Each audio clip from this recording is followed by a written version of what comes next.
Captain James Richardson walked through the terminal at Chicago O'Hare Airport with the same confident stride he had perfected over 15 years of flying.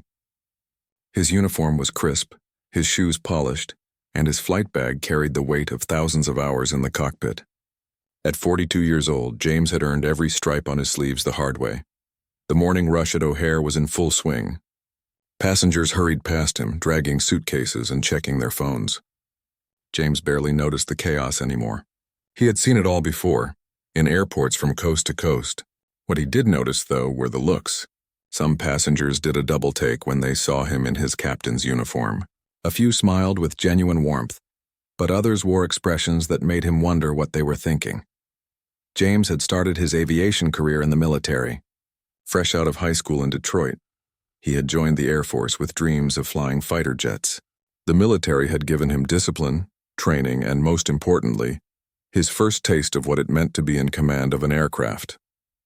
He spent 8 years serving his country, flying transport missions around the world. When he finally decided to transition to civilian aviation, he brought with him a work ethic that his instructors called exceptional. The path to becoming a commercial airline captain wasn't easy for anyone, but James faced challenges that many of his peers never had to consider. During his early years as a first officer, he had to prove himself over and over again. Passengers would sometimes ask to speak with the real pilot when he introduced himself. Other pilots would question his qualifications or make subtle comments about diversity hiring.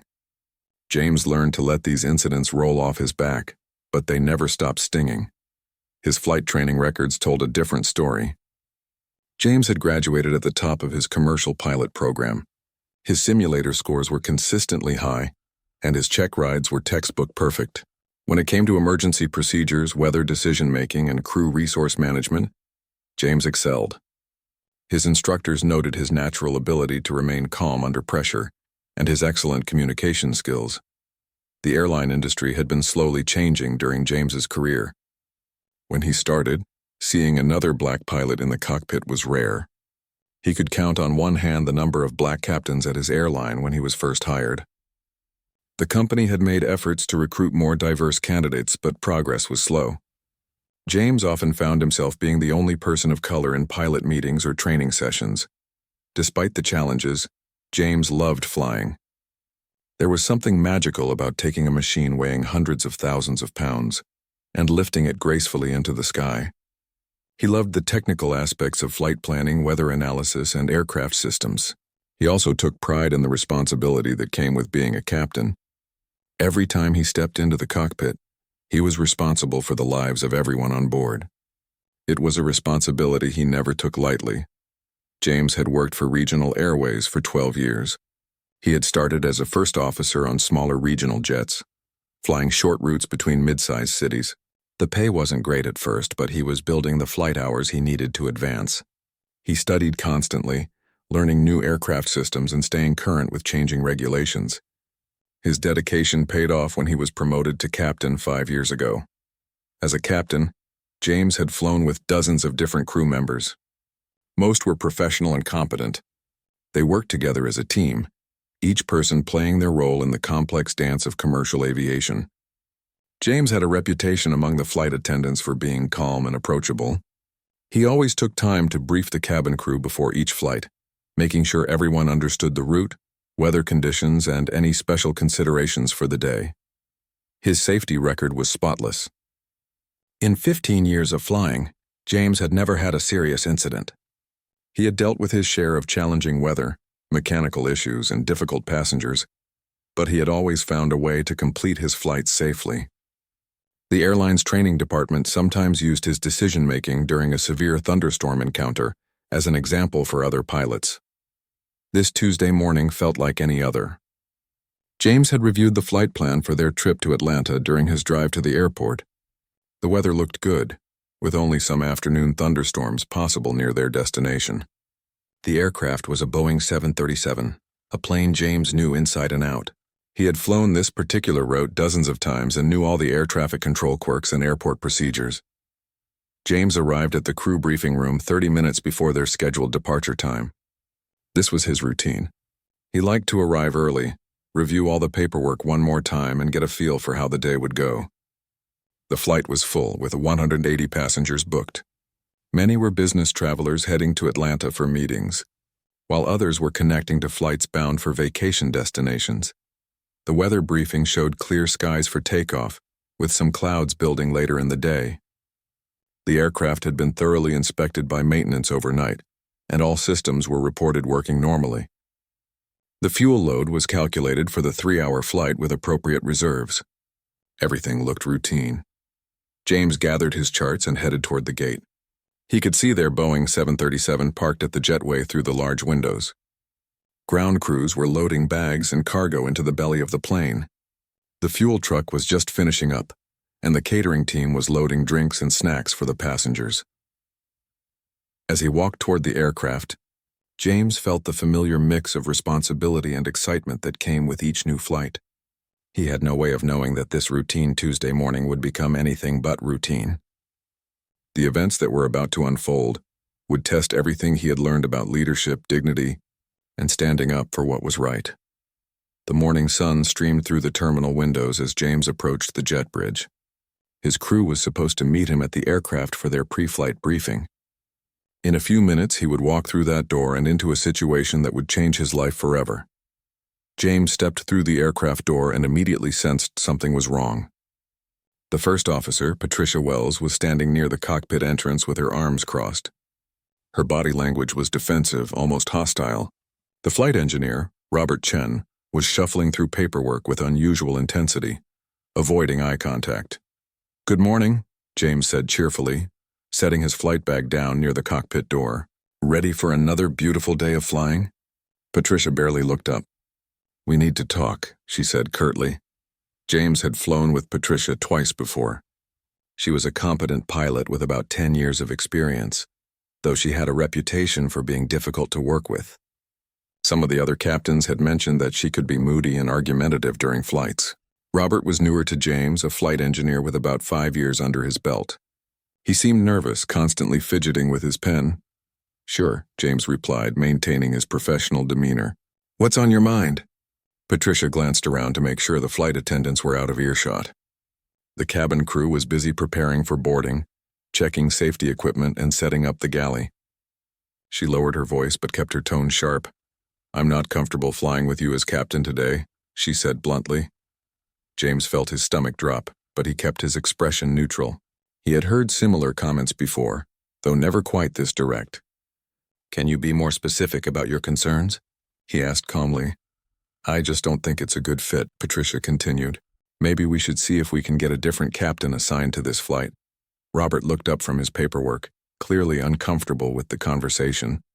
"Maybe we should just focus on getting ready for departure," he suggested weakly. "No," Patricia shot back. "I'm serious about this. I don't feel right about today's flight with this crew configuration." James took a deep breath. He had dealt with difficult crew members before, but this felt different. Patricia's tone and body language suggested something deeper than just personality conflicts or professional disagreements. "Patricia, we're scheduled to depart in less than an hour," James said evenly. "We have 180 passengers depending on us to get them to Atlanta safely and on time. I need to understand what specific concerns you have about my ability to captain this flight." "It's not about your ability," she replied, though her tone suggested otherwise. "I just think the airline made a mistake with the crew scheduling today." The conversation was attracting attention from the flight attendants. Linda, the senior flight attendant, walked over with a concerned expression. She had worked with James several times and had always found him to be professional and easy to work with. "Is everything okay up here?" Linda asked. "The gate agent is asking when we'll be ready to start boarding." "We're working through some crew coordination issues," James replied diplomatically. He didn't want to create a scene in front of the cabin crew or delay the flight unnecessarily. Patricia stepped closer to James, lowering her voice further. "Look, I've been flying for 10 years. I know good pilots when I see them. I just don't think you're ready for captain responsibilities. Maybe you should consider stepping back and letting someone with more experience handle today."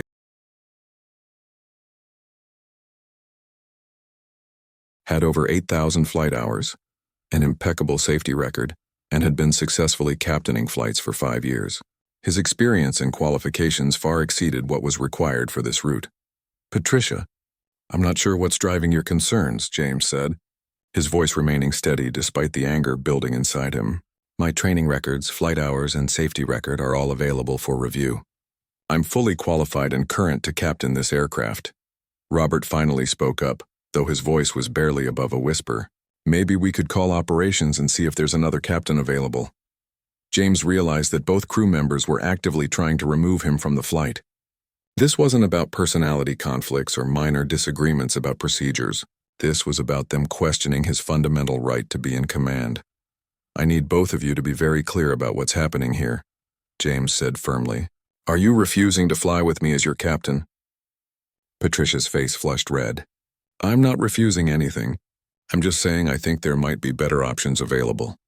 That's not how crew assignments work, James replied. We're assigned to this flight as a team. If you have legitimate safety concerns about my qualifications or performance, you need to document them specifically. Otherwise, we need to prepare for departure. The tension in the cockpit area was becoming obvious to everyone nearby. A few passengers who had arrived early were watching the conversation through the windows of the jet bridge. The gate agent was trying to get Linda's attention, clearly anxious to begin the boarding process. Patricia pulled out her phone.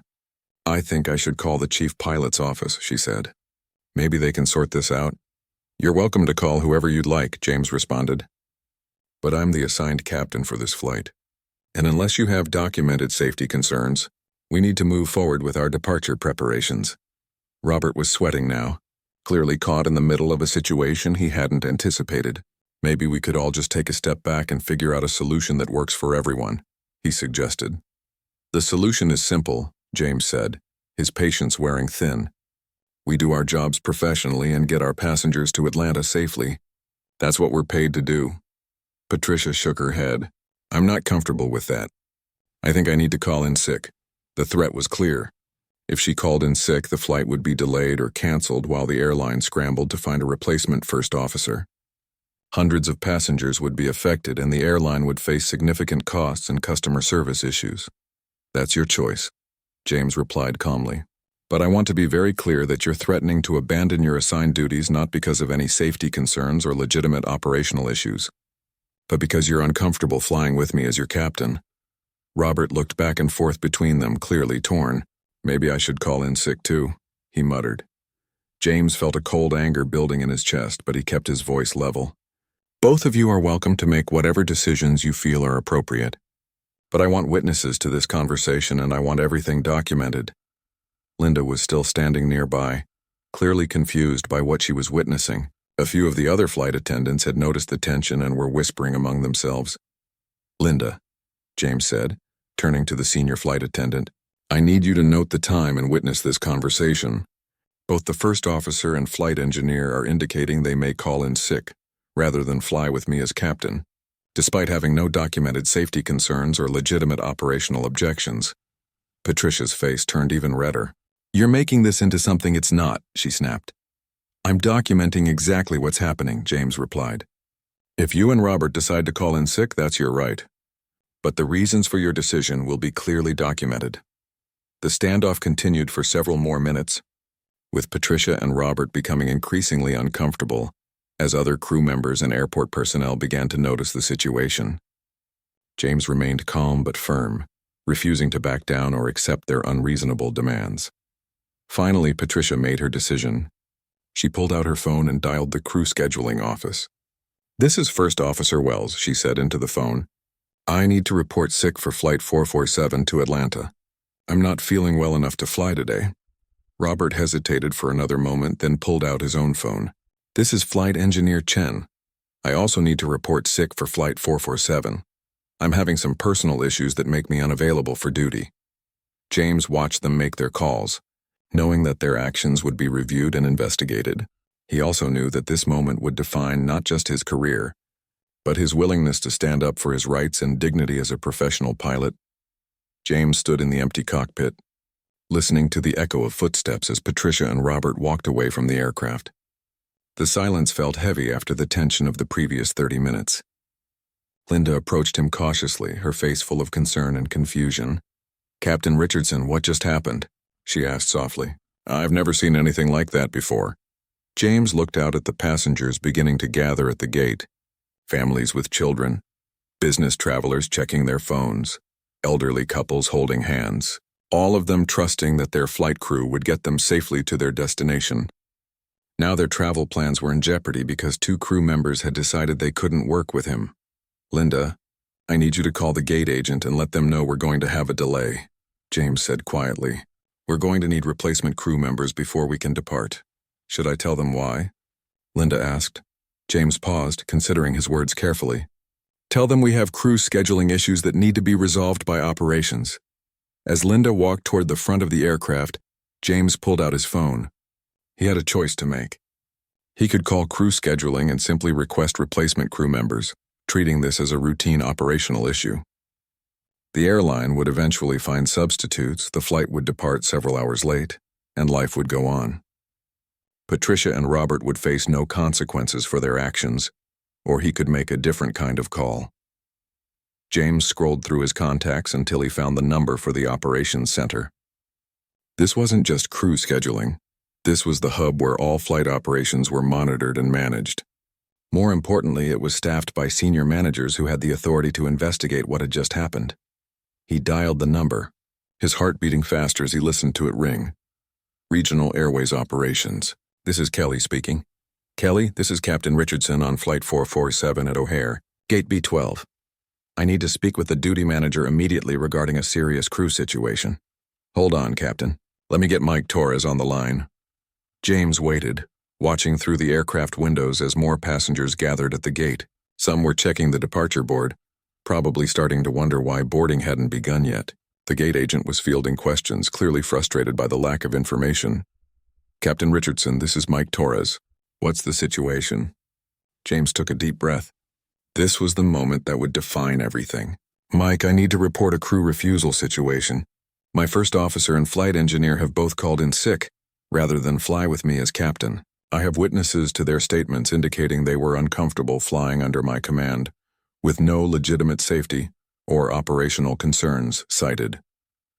There was a long pause on the other end of the line. "Captain, are you saying they refused to fly because of personal issues with you specifically?" "That's exactly what I'm saying, Mike. And I believe their reasons were discriminatory in nature. I need this investigated immediately, and I need everything documented while the witnesses are still available." Another pause. "Captain Richardson, that's a very serious allegation. Are you certain about what you're reporting?" James felt the weight of 15 years in aviation pressing down on him. He thought about all the subtle comments, the questioning looks, the times he had chosen to stay quiet to avoid making waves. He thought about the young black pilots coming up behind him who might face the same treatment if nothing changed. "Mike, I'm absolutely certain. I have the senior flight attendant as a witness to the entire conversation. Both crew members explicitly stated they didn't want to fly with me as captain, with no safety or operational justification. When I pressed them for specific concerns, they threatened to call in sick. Then they followed through on that threat. Okay, Captain, I'm going to need you to stay exactly where you are. Don't discuss this situation with anyone else until we get some people down there to interview everyone involved. This is going to require an immediate investigation. I understand, Mike. The passengers are starting to ask questions about the delay.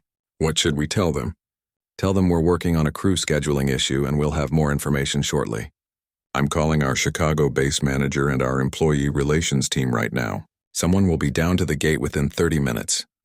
James ended the call and felt a mix of relief and anxiety wash over him. He had crossed a line that couldn't be uncrossed. By reporting this as discrimination rather than just a crew scheduling problem, he had set in motion a process that would have consequences for everyone involved. Linda returned to the cockpit. Our gate agent wants to know how long the delay will be, she said. Passengers are starting to get upset. Tell them we're working on it, James replied. Operations is sending someone down to help resolve the situation. Captain, can I ask you something? Linda said, lowering her voice. In 20 years of flying, I've never seen crew members act like that. What Patricia and Robert did, that wasn't normal, was it? James looked at Linda carefully. She was a seasoned flight attendant who had worked with hundreds of different pilots. If she recognized that something unusual had happened, it supported his decision to report the incident. No, Linda, it wasn't normal, he said quietly. Professional disagreements happen, But what you witnessed was something different. Over the next 20 minutes, James watched as the situation at the gate became increasingly chaotic. Passengers were lining up at the counter, demanding explanations for the delay. Children were getting restless. Business travelers were frantically rebooking connections. The gate agent kept glancing toward the aircraft, clearly hoping for good news that wasn't coming. James's phone rang. It was Mike Torres calling back. "Captain Richardson, I have Beverly Martinez from Employee Relations and Dan Sullivan from our Chicago base heading to your gate right now. I also need to tell you that we've pulled Patricia Wells and Robert Chen from their next assignments. They're being asked to remain available for interviews." "What does that mean for Flight 447? James asked. "We're working on finding replacement crew members, but it's going to take several hours. The flight will likely be delayed until this afternoon at the earliest." James felt a pang of guilt about the passengers who would miss connections and have their travel plans disrupted, but he also knew that some situations were bigger than a single flight delay. "Mike, I need you to know that I didn't make this decision lightly," James said, "but I can't let this kind of behavior go unchallenged. If I stay quiet, it's going to happen again, maybe to me, maybe to another pilot who doesn't have my experience or confidence to speak up." "Captain, you did the right thing by reporting this," Mike replied. "The company takes these issues very seriously. We'll get to the bottom of what happened."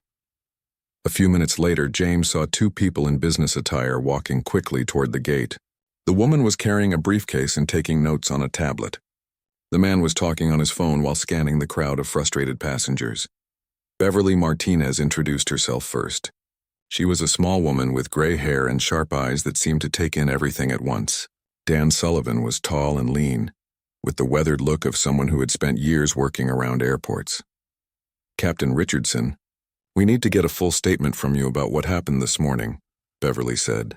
"Is there somewhere private we can talk?" They found an empty conference room in the airport's administrative offices. For the next hour, James recounted every detail of his conversation with Patricia and Robert. Beverly took extensive notes while Dan asked follow-up questions about the exact words used and the timeline of events. "Captain, we're also going to interview Linda and any other witnesses," Beverly explained. "We need to build a complete picture of what happened. What happens next?" James asked. Dan leaned forward. "Next, we investigate thoroughly. If we find that crew members refuse to work with you for discriminatory reasons, there will be serious consequences. The airline has zero tolerance for that kind of behavior." As they wrapped up the interview, James felt emotionally drained but oddly calm. He had stood up for himself and for the principle that all pilots should be judged on their qualifications and performance, not on their appearance or background. The investigation was just beginning. But James had already won something important.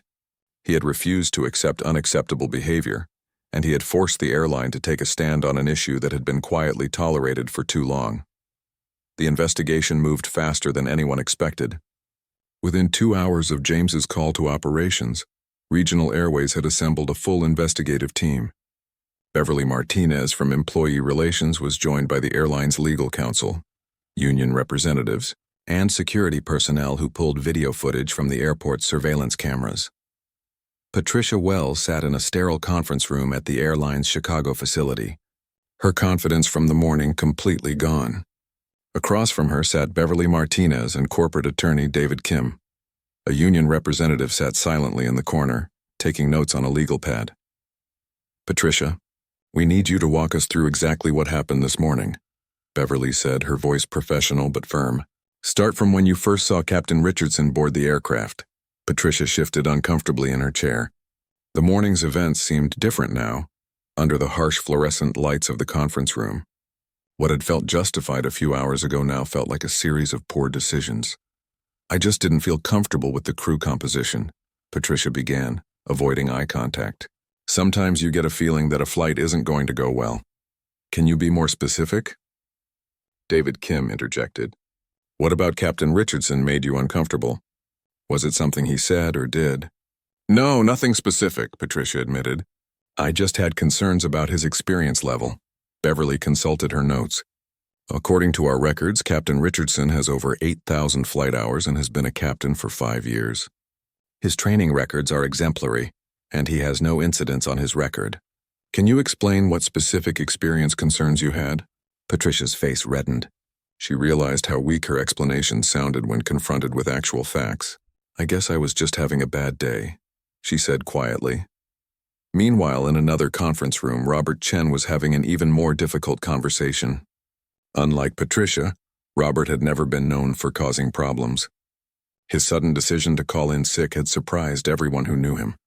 "Robert, help us understand what happened," Beverly said, having moved to interview him after finishing with Patricia. "You've worked with Captain Richardson before without any issues. What changed today?" Robert stared at his hands, clearly struggling with the situation. Patricia was so adamant about not flying with him. She kept saying we should request a different captain. "I guess I got caught up in the moment." "Did you have any personal concerns about Captain Richardson's qualifications or abilities?" "No," Robert said, barely above a whisper. "He's always been professional when I've flown with him before. I don't know why I went along with it." The legal implications were becoming clear to everyone involved. David Kim had already briefed the airline's senior management about the potential for a discrimination lawsuit. The company's insurance carrier had been notified, and crisis communications specialists were developing talking points in case the story became public. But the most damaging evidence came from the airport's security cameras. The footage showed the entire confrontation at the aircraft door, capturing body language and expressions that told a story, even without audio. Patricia's aggressive posture, her crossed arms, and her dismissive gestures painted a clear picture of someone who had made up her mind before any conversation began. Linda Thompson, the senior flight attendant, provided the most compelling testimony. She had worked for Regional Airways for 20 years and had flown with hundreds of different pilots. Her interview with investigators was thorough and damning. "I've never seen anything like what happened this morning," Linda told Beverly Martinez. "Captain Richardson was completely professional. He tried multiple times to understand their concerns and find a solution. But Patricia and Robert weren't interested in working things out. They wanted him gone, period." "Did either of them give you any specific reasons for their objections?" Beverly asked. Patricia kept talking about experience levels and qualifications, but it didn't make sense. "Captain Richardson is one of the most competent pilots I've worked with. He's always calm, always prepared, and he treats the crew with respect. If someone told me they had concerns about his abilities, I'd question their judgment, not his." The investigation also revealed troubling patterns in Patricia's past behavior. Her personnel file showed multiple complaints from other crew members about her attitude and difficulty working with certain captains. However, the complaints had been treated as personality conflicts rather than potential discrimination issues. 3 other pilots came forward during the investigation to report similar incidents with Patricia. Captain Michael Torres, who was Hispanic, described a flight where Patricia had questioned his decisions throughout the entire trip, undermining his authority with passive-aggressive comments. Captain Lisa Chang, one of the few Asian American captains at the airline, reported that Patricia had once suggested she was too small to handle a Boeing 737 in challenging weather conditions. The pattern was clear, and it was damaging. The airline's legal team recognized that they were facing potential liability, not just for the current incident, but for failing to address Patricia's discriminatory behavior in the past. Regional Airways CEO Richard Hayes reviewed the investigation findings personally. He had built his career on operational excellence and had zero tolerance for anything that could damage the airline's reputation or put passengers at risk. The decision was easier than many had expected. "This is exactly the kind of behavior that can destroy an airline," Hayes told his executive team during an emergency meeting that afternoon. "We have clear evidence of discriminatory conduct, we have a pattern of similar behavior, and we have witnesses who can testify to what happened. There's only one appropriate response." The termination letters were prepared that evening. Patricia Wells and Robert Chen were both fired for violating the company's anti-discrimination policies and for insubordination. The letters cited specific incidents from the investigation and made it clear that their behavior had been unacceptable and contrary to company values. Patricia received her termination notice at 7 p.m., delivered by Beverly Martinez and Dan Sullivan. She had been expecting some kind of disciplinary action, but the finality of termination hit her hard. "This seems extreme," Patricia protested. "People have disagreements all the time. Why is this different?" "Patricia, this wasn't a disagreement about procedures or flight planning," Beverly replied. This was a refusal to work with a qualified captain based on what appears to be discriminatory bias. That's not a difference of opinion. That's a violation of federal law and company policy. Robert's termination meeting was shorter but equally final. He broke down crying when he realized his aviation career was effectively over. Airlines typically won't hire pilots who have been terminated for cause from their previous employer. "I made a terrible mistake," Robert pleaded. "I let Patricia influence my judgment." "Can I get a second chance?" Dan Sullivan shook his head. "Robert, discrimination isn't something we can overlook even if you were influenced by someone else. You're a professional pilot with years of experience. You should have known better." The news of the terminations spread quickly through the airline industry's tight-knit community. Pilots at other airlines heard about the incident within hours. Some were supportive of Regional Airways' decisive action, while others worried about the precedent it might set. The Pilots Union issued a carefully worded statement supporting fair treatment for all members while emphasizing that discrimination had no place in professional aviation.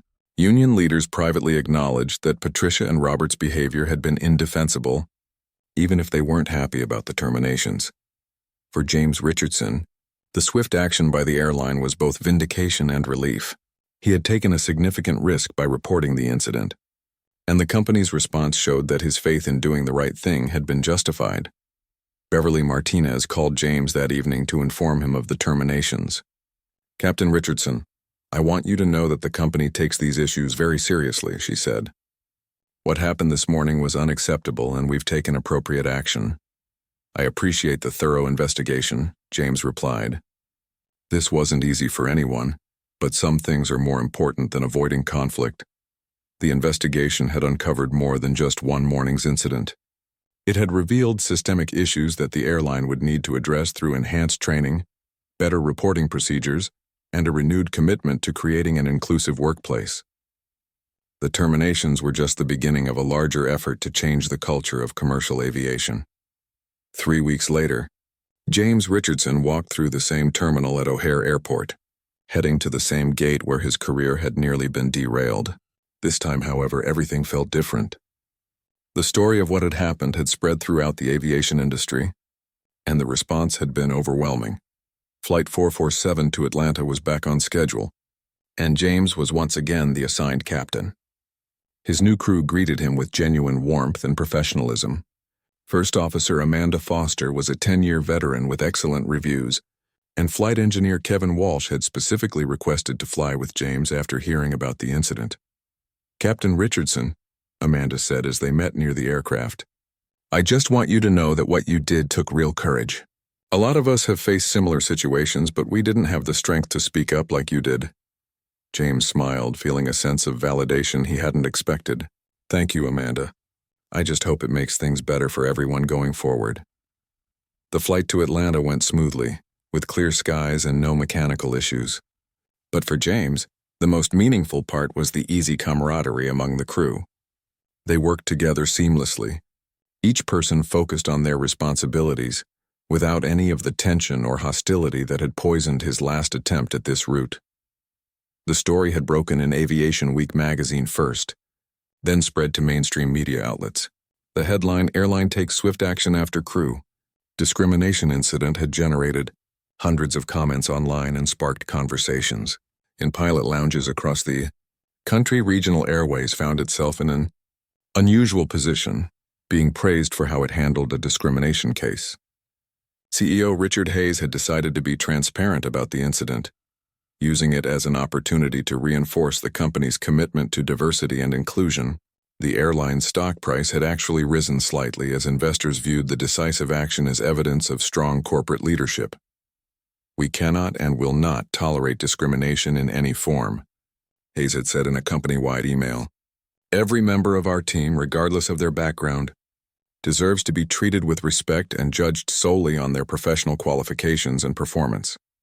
The Federal Aviation Administration had taken notice as well. Administrator Sarah Collins announced that the FAA would be conducting a review of discrimination reporting procedures across the airline industry. The agency was considering new requirements for airlines to track and report incidents of discrimination, similar to safety incident reporting systems. James found himself invited to speak at the National Organization of Black Airline Pilots Convention, an organization he had been quietly supporting for years but had never been particularly active in. Standing before 200 black pilots from around the country, James shared his story and the lessons he had learned. "I didn't set out to become a symbol or to make a statement," he told the audience. "I just reached a point where staying quiet felt like betraying everything I believed in. Sometimes doing the right thing means accepting that there will be consequences. But those consequences are worth it if they lead to positive change." The response from his colleagues at Regional Airways had been overwhelmingly supportive. Captain Linda Chang, who had shared her own experiences with Patricia Wells during the investigation, sought James out after his first flight back. "James, you gave voice to something a lot of us have experienced but never reported," she said. "The company's response shows that our leadership is serious about creating a culture where everyone can succeed based on their merit. Not everyone in the industry supported what had happened. Some pilots, particularly older white males, felt that the terminations were too harsh. Internet forums buzzed with debates about whether Patricia and Robert had been treated fairly. Some argued that personality conflicts were being criminalized and that the aviation industry was becoming too politically correct. But the majority of pilots, including many who had never experienced discrimination themselves, recognized the incident as a watershed moment. The swift and decisive response by Regional Airways sent a clear message that discriminatory behavior would have serious consequences. James received hundreds of letters and emails from pilots around the world. Young black pilots wrote to thank him for standing up for their future opportunities. Female pilots shared stories of similar treatment they had endured. Hispanic and Asian pilots described the subtle and not-so-subtle discrimination they had faced throughout their careers. One letter particularly moved James. It was from a 22-year-old black woman who had just started flight training. She wrote, "Captain Richardson, your courage has given me hope that I can have a career in aviation without having to accept unacceptable treatment. Thank you for showing that we don't have to stay silent when we're treated unfairly." The incident also led to concrete changes within Regional Airways. The company implemented new anti-discrimination training for all employees, with special emphasis on unconscious bias and crew resource management. The training included case studies based on what had happened with James, Patricia, and Robert. A new reporting system was established that made it easier for employees to report discrimination without fear of retaliation.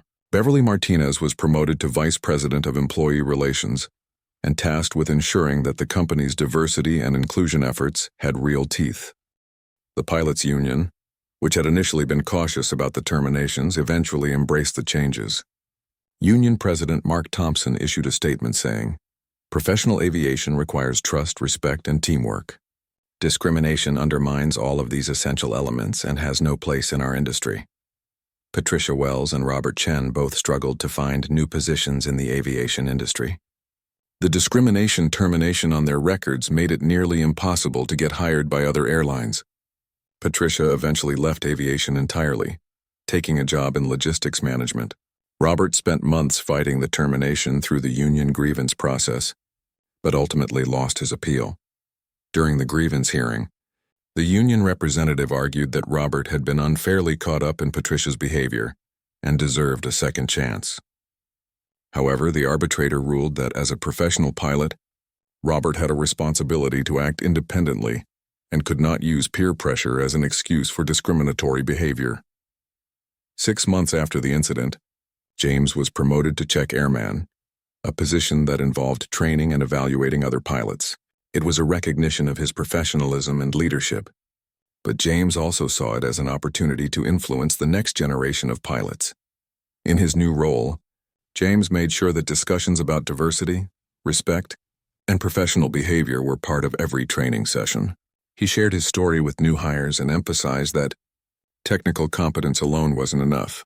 Pilots also needed to be good human beings who could work effectively with people from all backgrounds. The aviation industry began tracking similar incidents more carefully. Other airlines reported discrimination cases that might have been overlooked in the past. Some companies discovered patterns of behavior they hadn't recognized before and took corrective action before situations escalated. A year after the incident, James was invited to participate in a documentary about diversity in aviation. The film, titled Above the Clouds: Breaking Barriers in the Sky, featured his story alongside those of other pilots who had faced discrimination and overcome it.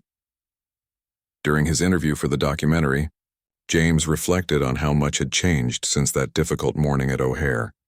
"I used to think that if I just worked hard and stayed quiet, things would eventually get better on their own," he said. "But I learned that change requires people to take a stand. You can't wait for someone else to fix problems that you have the power to address."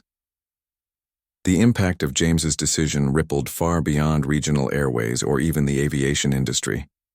His story was cited in congressional hearings on workplace discrimination and was included in business school case studies about corporate crisis management. Most importantly for James, he had found peace with his decision. He no longer wondered what would have happened if he had stayed quiet or tried to find a compromise. He knew he had done the right thing, and the positive changes that followed proved that taking a stand had been worth the risk. Flying remained his passion, but it had also become his platform for advocating for positive change. Every time he put on his captain's uniform and walked through an airport terminal, he carried with him the responsibility of being an example for others who might face similar challenges. The morning at O'Hare had tested his courage and his principles. By making that one phone call, James had changed not just his own career, but the entire culture of commercial aviation.